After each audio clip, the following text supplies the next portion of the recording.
Imagine a media platform that reshapes the conversation, empowers your voice, and redefines the Bronx community. Bronx Post, changing the reality, changing the narrative. For businesses, politicians, and government agencies, we offer targeted advertising solutions that drive results. Amplify your message. Reach the heart of the Bronx and beyond. Our platform connects you to the community. Learn more. Email info@bronxpost.com or call 718-892-5555. Visit www.bronxpost.com for breaking news and updates. Bronx Post, changing the reality, changing the narrative. Greetings on live from New York City. My name is Sheikh Musa Drammeh. I am your host as Muslim World News on Parrot TV. Executive producer behind the scene is Mutiu Olawuyi. Thank you for joining us and thank you for patronizing us. Muslim World News is a platform where we address issues of current, emerging, and past that may have some positive or negative effect on the global scene, from the Muslim world as well as to the Muslim world. So today, we want to begin with the usual international affairs concerning Muslims. As we've been witnessing for the past several days, Israel has attacked Iran, and with the justification of deterring Iran from ever acquiring nuclear capability or nuclear bomb possession. Reports have indicated that there have been casualties on both sides of the conflict. Israeli targets included military leaders and some scientists, Iranian scientists, and there have been reported damages to buildings and properties, and asking certain residential areas to be evacuated. So Israel has been promising that if the world, especially if the United States, fail to convince Iran to sign a deal that will forever and ever and ever prevent it from developing nuclear capabilities, Israel will have no choice but to take the matters into its own hands. And obviously, Israel believes that the ongoing negotiations, on and off negotiations between Iran and the United States is not producing any outcome that is desirable to Israel. And therefore, PM Netanyahu said, the risk of waiting is existential to Israel. And therefore, the preemptive strike, was a necessity. So right now, as I'm speaking, Iran and Israel are, fighting, not on the ground yet, but aerial, fights are ongoing. And so we hope and pray that an immediate solution that will, quell whatever difficulties that they face, will be attained, because we cannot afford to see these two nations, get into underground, fighting that may drag the entire region, into the conflict. So, but as of now, the fighting is ongoing on the air. So, the other issue is that, in Sudan, which has been one of the most troubling internal conflict in recent years, and seldomly, do we read about it as loudly and as frequently as we do concerning, the Middle East, are still facing the same challenge, the same internal conflict, fighting and murders and, dislocating people and, starvation and in a very bad condition. And we hope that the international community, especially the OIC and Arab League, that Sudan is a member of, will turn the lens away from many other places that they have them now to Sudan, which is very much in need of, such focal point. So we're praying again for the Iraq, for the Sudanese and, the factions to see the light that, will enable them to end the ongoing conflict. It is costing lives and livelihoods and displacement, and eventually it will cause irreparable harms, to their national security and their national cohesiveness, and even, the infrastructure-wise. So, we ask the international community, especially OIC and Arab League, to join force with the United Nations to quell the ongoing conflict, in Sudan. The other issue that, we are facing in the Muslim world, especially in West Africa, is the, the extremists, violent extremists that have been growing their bases, throughout West Africa, and kidnapping and murdering and, creating havoc, on their path. And we believe that Africa is a fertile ground for such operations, and it could be devastating if they find refuge and sanctuary environments where they can continue on, to, sharpen their violent tools and, increase their recruitment base and radicalize, innocent, young African populations into, barbarism. Unfortunately, the world has seen the ravages of violent religious extremism and, what it can do to a community. And we certainly hope that a solution to be found through united front of these West African nations to, stop the spread and the recruitment and the atrocities, emanating, from these violent religious extremism, Muslim violent religious extremism. In Nigeria, for several years now, there was a, Boko Haram fighters that were kidnapping students and, doing horrendous things.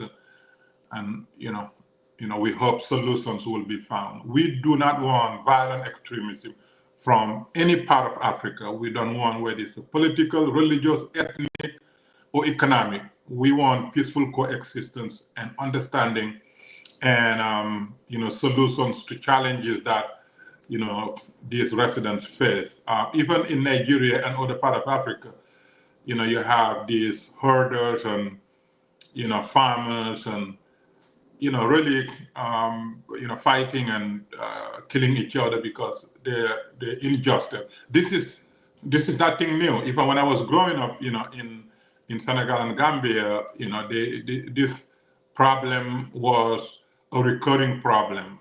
Every rainy season or even dry season, these herders sometimes they allow their herds to roam freely in some restricted areas, and there was a hard feeling between people that raise these cattle and the farmers that wanted to protect their their agricultural lands. But again, these are all economic challenges and issues that we hope our government will take top priority in addressing, because they have been festering on for a while, and a lot of people have been losing their lives, unfortunately, unnecessarily. So that is international, and I'm sure there are more issues to be discussed, but for the sake of time, let's come back home now to our state and city and nation here in the United States. Nationally, President Trump has been fulfilling his campaign promise in dealing with the immigration issues and national public safety, and even the legal migrants.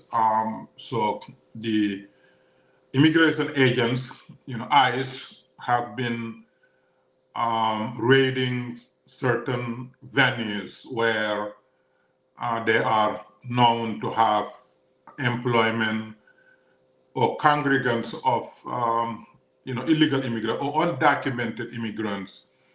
And so far, according to what is being publicized, the border crossing pretty much ends. I think last month they said they had 0 border crossings. Unlike during Biden, where you have hundreds of thousands of migrants, taking different routes through Latin America, Mexico, Brazil, and some even through the northern border, Canada, to enter the United States illegally. So according to reports that came out of the Homeland Security, last month there was 0 border crossings. That means Trump is really achieving, his campaign play in making sure that the borders are sealed and illegal immigrants are removed, and those who violate the laws of the United States, will have their visas and even their legal documentation toward their naturalization, be canceled. And they're doing it. There have been so many places where hundreds of thousands of migrants have been removed. But in addition to ICE removing them, Trump also have been running commercials through his Homeland Security chair, giving undocumented or illegal immigrants the opportunity to self-deport. And I think there's a monetary reward in addition to the possibility of reapplying in a legal way and being given the opportunity. And according to what is being reported, so far, 1 million of undocumented individuals have taken that route. They have self-deported. 1 million. I mean, that is an amazing, amazing development where people, because of the threat of finding them wherever they may be and making sure that they will never come back, and also the incentive of being able to return to their respective home countries, with the possibility of applying later to re-enter US through legal means. So 1 million have taken that, and the numbers continue to rise. So the bottom line is Trump is fulfilling his campaign plan to the chagrins of a lot of people, Democrats and pro-immigrant groups and immigrants themselves, because when we talk about the numbers, we talk about the numbers, but when you remove a mom or a dad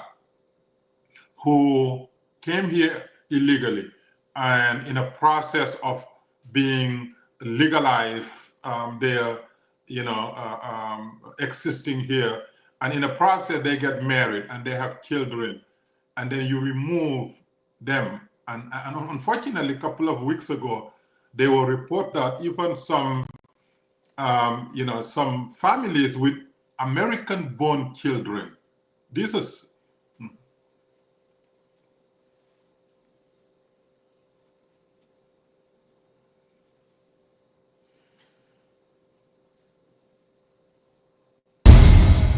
Imagine a media platform that reshapes the conversation, empowers your voice, and redefines the Bronx community. Bronx Post, changing the reality, changing the narrative. For businesses, politicians, and government agencies, we offer targeted advertising solutions that drive results. Amplify your message. Reach the heart of the Bronx and beyond. Our platform connects you to the community. Learn more. Email info@bronxpost.com or call 718-892-5555. Visit www.bronxpost.com for breaking news and updates. Bronx Post, changing the reality, changing the narrative. welcome back after the commercial. Anyway, to finish up my thought, there were reports of some mothers and fathers who entered illegally and were not able to complete their legalization process, were deported with their American-born children, because the Constitution says every person born in the United States is a citizen, natural citizen, not naturalized, but natural citizen. But because of the strong, active campaigning in removing these undocumented immigrants that President Trump promised and is fulfilling, these are unheard of. American children are being removed with their parents back to their parents' homeland. So these are American children, American citizens. So I know that the legal, work, is at work. So lawyers are, working to making sure that no American citizen will ever be deported to a foreign land. Their parents' homeland is not their homeland. If you're born in the United States, within the 50 states, then you are American, period. So there were reports that some, have been deported. And I'm sure, the courts will, will find answers, to this. But I think at the end, these children will not be deported to a foreign land, against the Constitution. So, with that being the case, during the campaign, there were a lot of Muslims and Arab Americans that were so Democratic Party, anti-Biden, Biden's vice president, because of the ongoing war between Israelis and Hamas, and to a point where there was a very, very strong mobilization within the Arab community and within the Muslim community to not vote for Democratic candidates and not do anything that will empower the Democrats. I mean, they were organized boycott for Biden. They called Biden many different names, Genocide Joe, and all these things, because they blame Biden for what was going on. However, while a lot of operators were massively convincing Muslims and Arabs to not back Biden or Harris, a majority of Muslims were warning the alternative. They were warning those who were operating. They were as committed to convincing Muslims and Arabs not to sacrifice, their future because of their anger. the alternative will be worse. And today, those Muslims and Arabs who have publicly endorsed and support Donald Trump to be our next president, I think they are now in a mode of buyer's remorse, what they call buyer's remorse. I have been following up with some social media, postings, and, they are complaining because, Trump came the first time and enacted Muslim ban, which was un-American, illegal, but nonetheless acted Muslim ban. And Trump was running again, and the same victims, same Muslims who come from the countries that were banned, were misled into believing that Trump will be better than Biden, and therefore voted for them. And the other one that said, okay, we cannot vote for Trump, but we don't vote for Biden, therefore we vote for third party just to punish Biden. But what they did not know that every third party vote was a vote for Trump. Because when you deny a vote to Biden and Harris, you automatically make that benefit to Trump. And that's exactly what happened. And now, not only Muslim ban, but now Africa ban. You have Muslim ban and we have Africa ban now. And, it is creating a whole lot of challenges for a lot of people. And this is only the beginning. Imagine a year from now how devastating it will be for a lot of families. That's why we have to be very careful. Elections have consequences, and every election, candidates have resources that will be used to mislead those who are not well informed. And, they will kiss your babies, they will speak your language, learn few phrases, they will eat your food, they will dress your cultural garments, they will come to your community, play with you, they will do everything to be like you, to relate and to be embraced. But the agenda that they have must have been known prior, because these candidates, they have principles that they will not divorce. These are tactics, campaign tactics, and we have to be very careful. Those who are very informed, they cannot be misled. But those who are not informed, like what happened to the Arabs and Muslims during the campaign, those are the ones that these, operators, political operators target. And they really got a lot of Muslims and Arabs. And a lot of them are now, being very regretful and remorseful because, whatever Trump did in the first term, it is now being double and triple in terms of affecting Muslims and Africans and immigrants in general.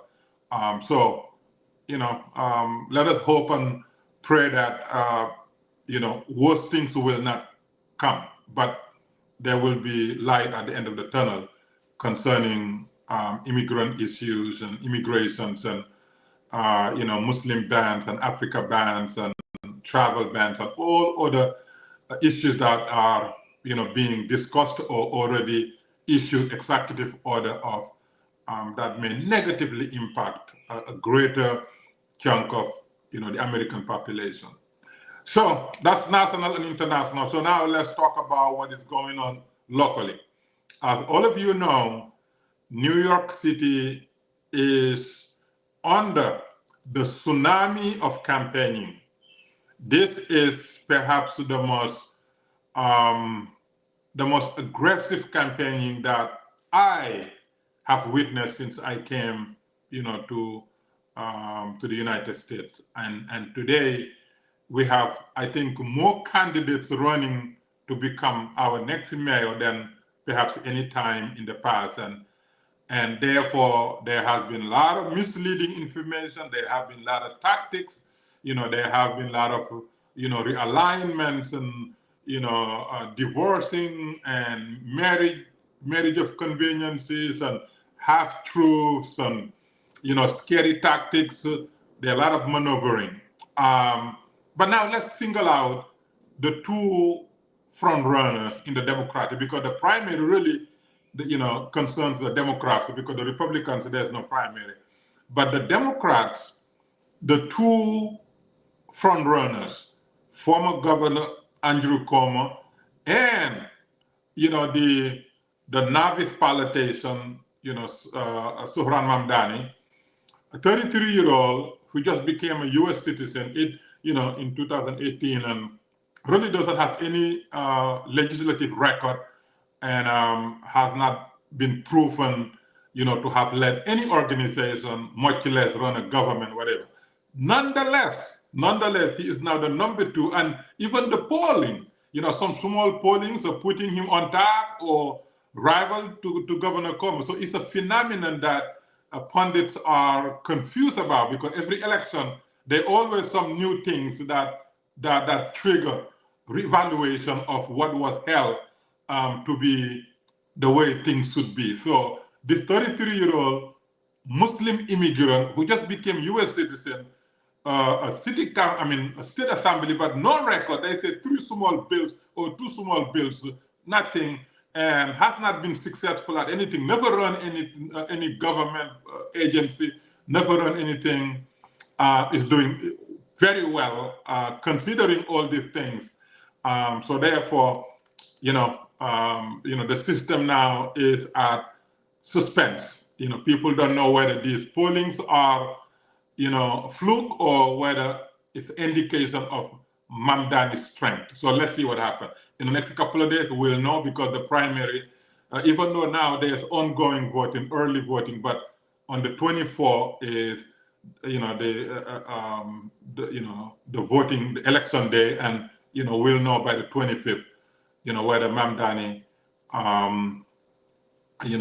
became victorious, to the surprise of perhaps everybody, except to those who support him. But let me talk about 2 things for one thing for each of these front runners. Former Governor Cuomo, to my biggest surprise, a lot of things don't surprise me in politics, especially in New York City, but my biggest surprise was to find out that our former governor, who is now the front runner to become our mayor, has never visited a mosque. This was completely new, and it was negative. It was something that I would never ever expected for our governor to govern a state with the largest Muslim population in the nation, never visited a mosque. That was something new, and I didn't like it. And I'm sure Cuomo and his team are embarrassed. I think they're disappointed that something like that, has happened. So for governor of New York State to have not visited a mosque, that is so surprising and so shocking and, so disappointing. And I think after the election, if governor prevails, then we will have to address this. I promise, I personally committed for us to address this, because this is unacceptable. But anyway, since it was, brought up, I'm sure it's not gonna die out. It's not gonna die. So that's common. Mamdani, you spend almost 90% of your time in New York City, home to the largest Jewish community, and you are now running, and you are second in command. You have a potential of being victorious, and now you're saying, globalized intifada.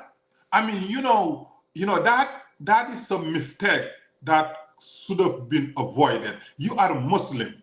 You know what intifada represents to the Jewish world.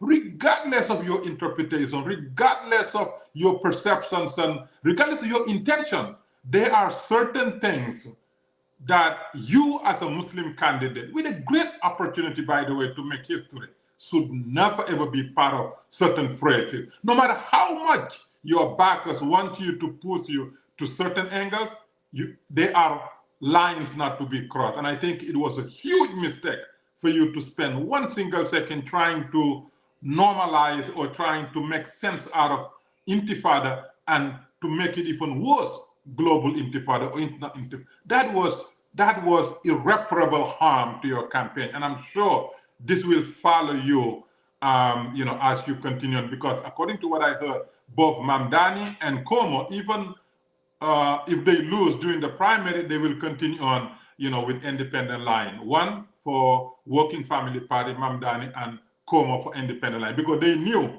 that Eric Adams was very, very smart in his move of escaping the Democratic primary. And they knew that, Eric Adams has a very strong chance, therefore, let's find ways to rival Eric Adams even after the primary. But which will weaken, because if you contest during the primary and you lose, then you use a different line and continue on. People will say, wait a minute, if you cannot win your own party primary, or you came second, whatever, how could you beat the incumbent who has already,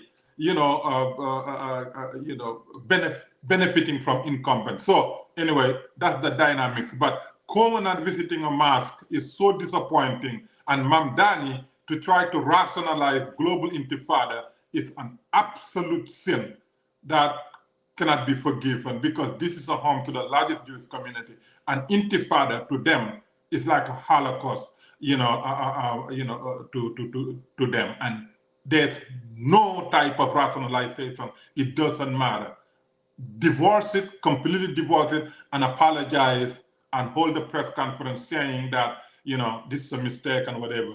That will be very beneficial to you. Otherwise, it will be irreparable harm to your campaign during the primary, as well as you move on to the general through Working Family Party. So with that being said, I encourage all New Yorkers, Muslims and non-Muslims, to vote. Vote, vote, vote. Muslims, we are about 1 million strong in New York. We are growing fast.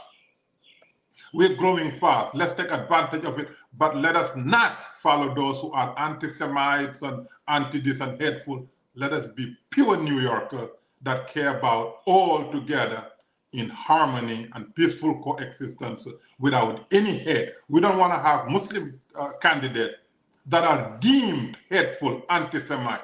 That is no. Thank you all, and see you at the next episode of Muslim World News. Imagine a media platform that reshapes the conversation, empowers your voice, and redefines the Bronx community. Bronx Post, changing the reality, changing the narrative. For businesses, politicians, and government agencies, we offer targeted advertising solutions that drive results. Amplify your message. Reach the heart of the Bronx and beyond. Our platform connects you to the community. Learn more. Email info@bronxpost.com or call 718-892-5555. Visit www